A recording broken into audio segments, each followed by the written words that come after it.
بسم الله الرحمن الرحيم الحمد لله والصلاة والسلام على سيدنا رسول الله وعلى آله وصحبه ومن والاه وبعد. فقال الإمام النووي رحمه الله تعالى: الثامن عن ابن عباس رضي الله عنهما أن رسول الله صلى الله عليه وسلم رأى خاتما من ذهب في يد رجل فنزعه فطرحه وقال: يعمد أحدكم إلى جمرة من نار فيجعلها في يده. فقيل للرجل بعدما ذهب رسول الله صلى الله عليه وسلم: خذ خاتمك انتفع به. قال: لا والله لا آخذه أبدا وقد طرحه رسول الله صلى الله عليه وسلم. رواه Muslim. Alhamdulillah, this is hadith number 191 in the chapter on commanding the good and forbidding the evil. Before we begin this, I want to make a small addition to last night's discussion. Just to revisit this hadith we discussed last night regarding the rights of the tariq, the path. In the hadith of the Prophet ﷺ, he mentioned the haqq of the path, the right. And the first thing he mentioned was lowering the gaze. The second thing he mentioned is kaful adha. And reading the translation, it is translated here as lowering the gaze and removing harmful objects. The meaning of kaful adha could imply that, but the standard meaning of kaful adha is for you to abstain from harming other individuals. So just wanted to add that for clarity's sake. So we come to the hadith 191 from Ibn Abbas radiyallahu anhuma. And here he relates that the Messenger of Allah sallallahu alaihi wasallam noticed a gold ring on the hand of an individual. He removed it and cast it aside. He then said, if any of you desires to hold a piece of hot coal from the hellfire, then he should wear this. When the Messenger of Allah sallallahu alaihi wasallam had left, someone said to him, to the man, take your ring so that you may derive some benefit from it. He replied, by Allah, I will never take it back after the Messenger of Allah sallallahu alaihi wasallam cast it aside. We'll revisit this translation. First of all, he's talking about a gold ring. And we know that for men, gold jewelry is forbidden. It is allowed for the women of the ummah, forbidden for the men. We're allowed silver, we're allowed others. There's some differences in the madhahib about that. According to the madhab of Imam Abu Hanifa, the illah, the reason for the prohibition of gold for men is extravagance. So anything that is as valuable as gold is given the same ruling. So they would extend that to platinum. The other madhahib say no, so silver or even platinum would be allowed, even though platinum is technically more valuable or expensive. Anyhow, the word in Arabic, I just wanted to give this to you. The word in Arabic for ring, what is it? Actually, there's 8 words in Arabic for ring. Or they're not independent words different from each other, but they are lughat. In the Arabic dialects, there's different ways of expressing the same thing. Al-Imam Ibn Hajar Al-Asqalani, rahimahullah, he mentions in a little poem the 8 ways of saying the word khatam. I'll read them to you. He says khatam, khatim, khatam, khatam, khatayam, khaytum, khaytam, and khatmun.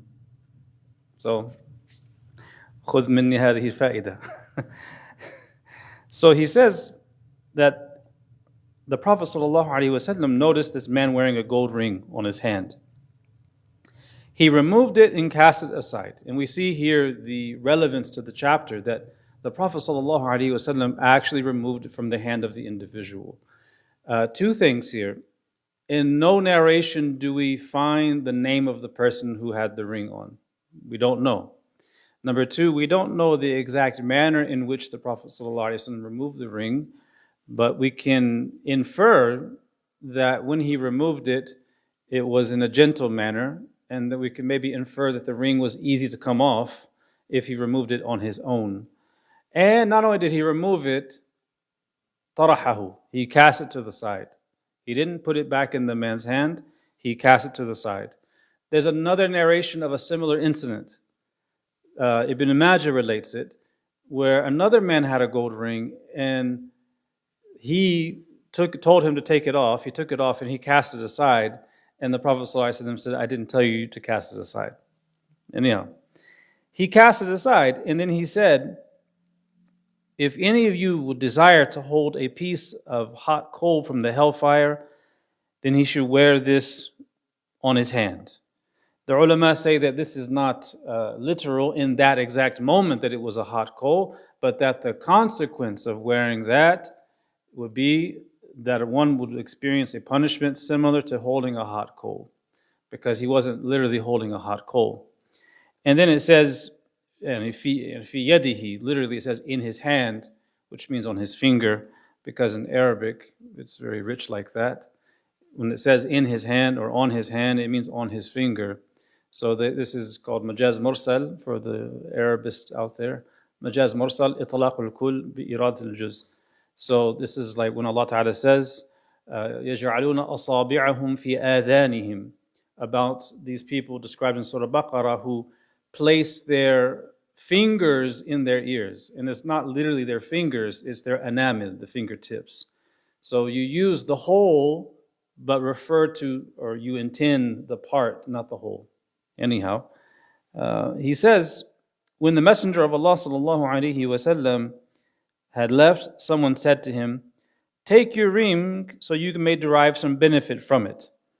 And benefit here, they say it could mean he would sell it, or he would give it as a gift to someone, or he would do a really intelligent thing and give it to his wife.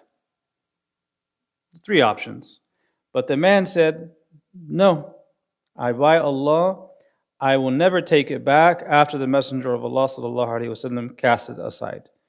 So here we see that the Messenger of Allah ﷺ didn't prohibit him from picking the ring up. It was allowed. It was still his property. But such was his desire to emulate the Prophet ﷺ and follow his command that he would not pick something up after the Prophet ﷺ cast it aside. And by saying this out loud in the earshot of the individuals there in Medina, it was his way of relinquishing it as his property and expressing that his intention is for it to remain for whoever wants to pick it up among the poor or others so they can benefit from it. So it was his way of giving it away in charity by announcing it that he relinquished ownership of the ring. So he wanted to be charity as an expiation for what he did, and didn't want to take it back after it was removed by the Prophet sallallahu alaihi wasallam.